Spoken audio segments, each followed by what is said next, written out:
Dalam kita nitrogen, tumbuhan hanya dapat menyerap nitrogen dalam bentuk ion nitrat daripada tanah. Bagaimana dia serap masuk ion nitrat? Melalui akar tumbuhan. Terdapat dua proses dalam kita nitrogen. Yang pertama, proses penambahan ion nitrat masuk ke dalam tanah, dan yang kedua, dia reverse, penyingkiran ion nitrat daripada tanah. Proses yang pertama, tambah ion nitrat masuk ke dalam tanah. Proses yang kedua, singkir ion nitrat keluar daripada tanah. Dua proses dalam kita nitrogen. Yang pertama, proses penambahan ion nitrat masuk ke dalam tanah. Contohnya adalah seperti melalui tindakan kilat dan letusan gunung berapi yang menukarkan gas nitrogen dalam atmosfera masuk ke dalam tanah menjadi ion nitrat. Yang kedua, melalui proses pengikatan nitrogen. Ini berlaku di akar pokok ke kacang dengan bantuan bakteria pengikat nitrogen. Dan yang ketiga, melalui proses penitritan, menukarkan sebatian amonia dengan ion nitrit kepada ion nitrat dengan bantuan bakteria penitritan. Proses yang kedua adalah proses menyingkirkan ion nitrat keluar daripada tanah. Seperti yang pertama, proses penyerapan ion nitrat daripada tanah masuk ke dalam akar, kemudian proses pendinitritan dengan bantuan bakteria pendinitritan, dan yang ketiga adalah proses melarut resap nitrat ataupun nitrate leaching. Proses yang kedua, mengikat nitrogen dalam udara masuk ke dalam tanah adalah melalui proses pengikatan nitrogen. Bakteria pengikat nitrogen dalam tanah, air atau yang hidup bersimbiosis dengan modul akar pokok ke kacang akan menukarkan nitrogen daripada udara kepada ion nitrat. Hasil tindakan pengikatan nitrogen oleh bakteria pengikat nitrogen akan menambah ion nitrat ke dalam tanah. Proses yang ketiga ialah proses penitritan. Apabila haiwan dan tumbuhan mati, bakteria pengurai akan menukarkan protein haiwan dan protein tumbuhan tersebut kepada sebatian amonium melalui proses penguraian. Kemudian, bakteria penitritan akan menukarkan sebatian amonium kepada ion nitrit dan seterusnya ion nitrat. Hasil tindakan bakteria penitritan terhadap sebatian amonium akan menambahkan ion nitrat masuk ke dalam tanah. Seterusnya, proses menyingkirkan semula ion nitrat keluar daripada tanah melalui proses penyerapan ion nitrat daripada tanah dan proses pendinitritan serta proses melarut resap nitrat. Proses penyerapan ion nitrat daripada tanah. Tumbuhan akan menyerap ion nitrat daripada tanah untuk memenuhi keperluan nitrogennya. Ia akan diserap masuk melalui akar tumbuhan. Ion ini akan digunakan oleh tumbuhan untuk membentuk protein tumbuhan, dan apabila haiwan memakan tumbuhan tersebut, protein tumbuhan yang ada pada tumbuhan itu akan dipindahkan pula masuk kepada haiwan untuk membentuk protein haiwan. Seterusnya, proses pendinitritan.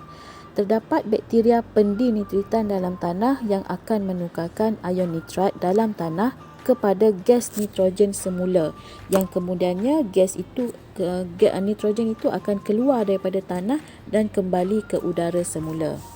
Proses ini dikenali sebagai proses pendinitritan dengan bantuan bakteria pendinitritan.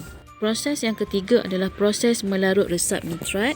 Proses melarut resap nitrat adalah proses yang berlaku secara semula jadi, di mana melalui proses ini, ion nitrat dalam tanah akan melarut dalam air dan kemudiannya mengalir ke dalam sungai ataupun air bawah tanah masuk ke dalam laut. Proses melarut resap nitrat juga merupakan proses untuk menyingkirkan ion nitrat keluar daripada tanah. Baiklah, penting tak kita nitrogen itu berlaku? Kenapa kita nitrogen itu penting? Yang pertama, kerana untuk mengekalkan kandungan gas nitrogen dalam udara. Gas nitrogen akan masuk ke dalam tanah sebagai ion nitrat dan ion nitrat boleh keluar balik menjadi gas nitrogen semula ke dalam atmosfera. Jadi kitaran ini penting untuk mengekalkan kandungan gas nitrogen yang ada dalam udara.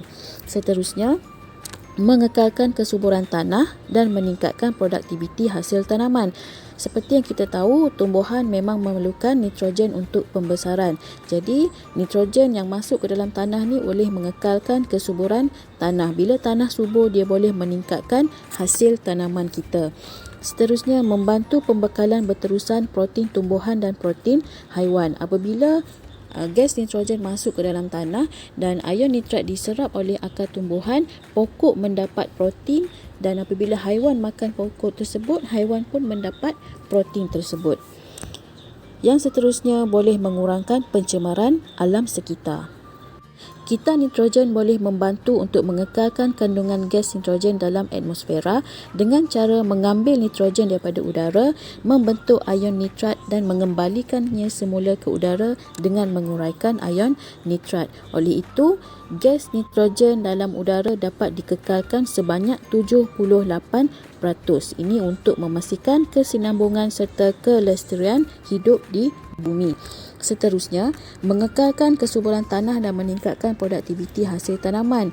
Nitrogen merupakan makronutrien yang penting untuk pertumbuhan tumbuhan. Maka apabila nitrogen ni masuk dalam tanah, ia boleh diserap ke dalam tumbuhan.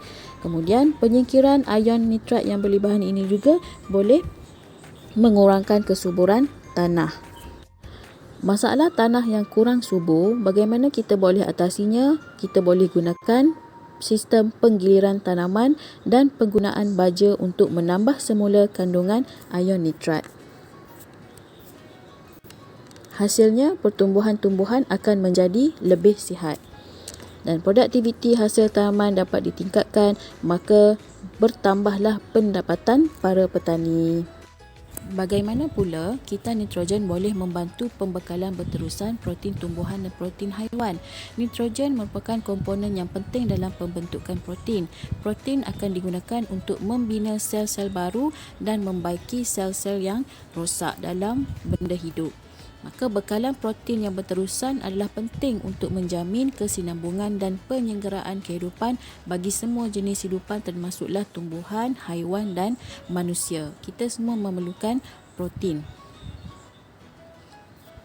Tumbuhan menggunakan nitrogen dalam ion nitrat yang diserap untuk membentuk protein tumbuhan. Haiwan pula memperoleh unsur nitrogen daripada tumbuhan melalui pemakanan. Bila dia makan pokok tersebut, haiwan akan mendapat protein tersebut. Seterusnya, mengurangkan pencemaran alam sekitar. Perebutan dan penguraian protein dalam sisa tumbuhan dan haiwan boleh membentuk sebatian amonium dan seterusnya ion nitrat melalui tindakan bakteria dan kulat. Bakteria dan kulat akan membantu untuk menguraikan haiwan dan tumbuhan yang mati. Bila dia uraikan benda yang mati ini, sebatian amonium itu akan masuk ke dalam tanah dan menjadi sesuatu yang berguna kepada tanah. Maka kuranglah pencemaran alam sekitar yang akan berlaku. Proses ini boleh membantu mengurangkan pencemaran alam sekitar dan boleh diaplikasikan dalam teknologi hijau untuk menghasilkan kompos. Contohnya menghasilkan baja kompos daripada haiwan dan tumbuhan yang mati ataupun sisa-sisa tumbuhan, najis haiwan. Jadi semua tu kita boleh gunakan, jadikan dia sebagai baja kompos. Jadi dalam subtopik ini kita telah belajar apakah itu kita nitrogen, bagaimana nitrogen boleh masuk ke dalam tanah dengan bantuan apa, dan bagaimana nitrogen itu boleh kembali semula ke udara, dan apakah kepentingan kita nitrogen ini dalam mengekalkan kelestarian hidupan di dalam alam sekitar. Baiklah, itu sahaja untuk minggu ini, hari ini. Saya harap semua pelajar boleh faham dengan apa yang telah saya terangkan tadi. Sekian, terima kasih.